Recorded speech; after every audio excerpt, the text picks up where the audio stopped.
श्री कृष्ण भक्त मीराबाई की मौत एक रहस्य है, क्योंकि इतिहास में उनकी मृत्यु का कोई पुख्ता प्रमाण नहीं मिलता है। उनकी मृत्यु को लेकर बड़े बड़े विद्वानों के अलग अलग मत हैं। किसी का कहना है उनकी मृत्यु 1546 में हुई थी, तो कोई कहता है उनकी मृत्यु 1548 में हुई थी। वही कुछ लोगों का कहना है कि उनकी मृत्यु ही नहीं हुई थी। मीराबाई सशरीर द्वारकाधीश की मूर्ति में समा गई थी।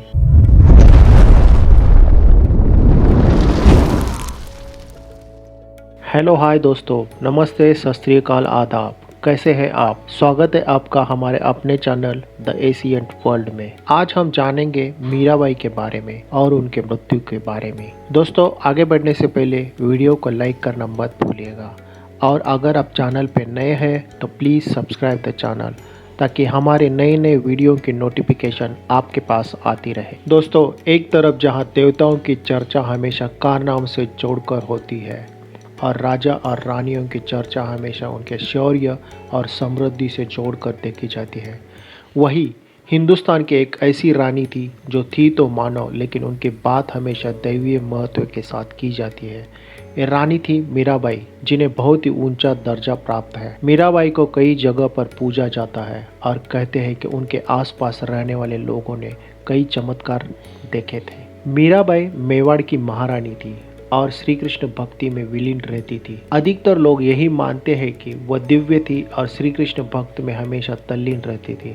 आज हम आपको मीराबाई के बारे में कुछ ऐसे तथ्य बताने जा रहे हैं। मीराबाई को कई लोग संत मीरा भी कहते हैं, और वो 16वीं सदी की कवयित्री थी जो भक्ति रस के बारे में लिखती थी। वो जन्म से राठौड़ राजपूत थी और कट्टर परिवार की होने के बाद भी उन्हें निडर और सामाजिक माना जाता रहा। उनके परिवार ने उन्हें कई बार श्री कृष्ण की भक्ति करने से रोका, लेकिन उन्होंने कहीं न कहीं रास्ता निकाल ही लिया।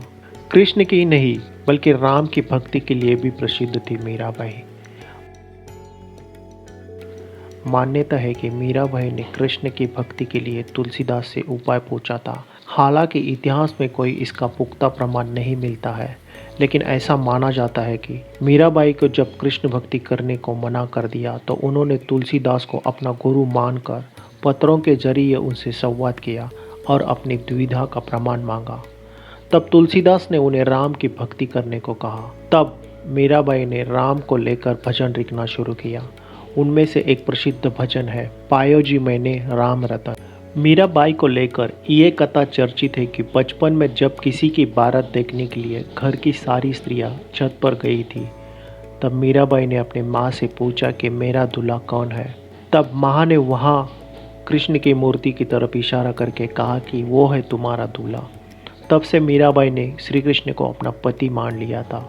मीराबाई जोधपुर की राजकुमारी थी। जब उनके विवाह की बात चली तो उनकी मर्जी के खिलाफ उनकी शादी मेवाड़ के राजकुमार से कर दी गई थी।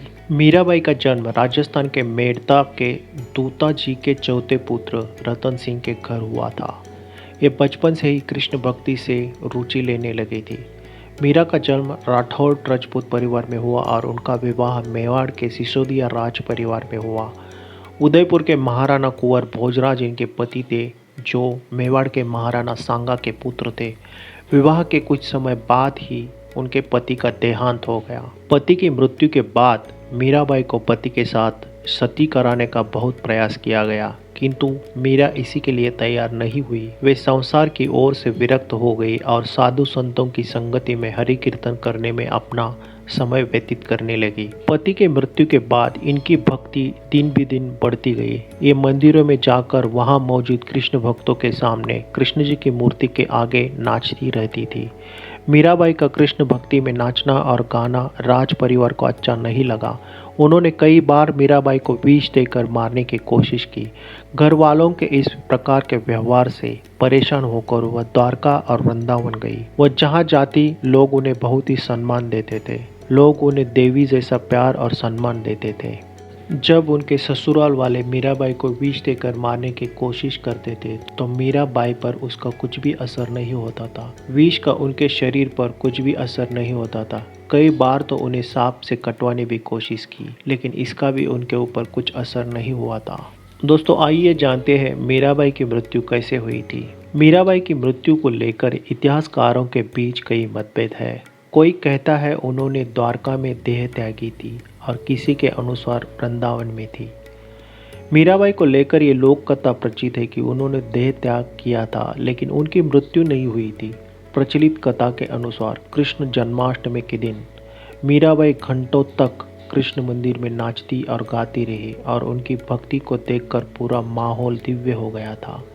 एक समय के बाद वो जमीन पर गिर गई और मंदिर के द्वार अपने आप बंद हो गए। जब कुछ क्षण बाद द्वार खुले तो दिव्य रोशनी चारों ओर फैली हुई थी।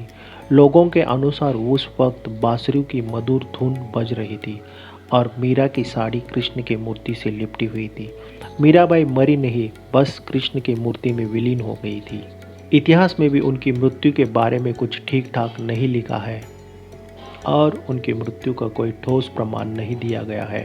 तो दोस्तों, ये थी मीराबाई के बारे में कुछ बातें। आशा करते हैं आपको आज की कहानी पसंद आई होगी। हम जल्दी हाजिर होंगे एक नई कहानी के साथ। तब तक देखते रहिएगा द एशियंट वर्ल्ड। अगर आपको ये वीडियो अच्छी लगी हो तो लाइक ज़रूर कर देना, और आप चैनल पे नए हो तो चैनल को प्लीज़ सब्सक्राइब कर देना। Thank you very much.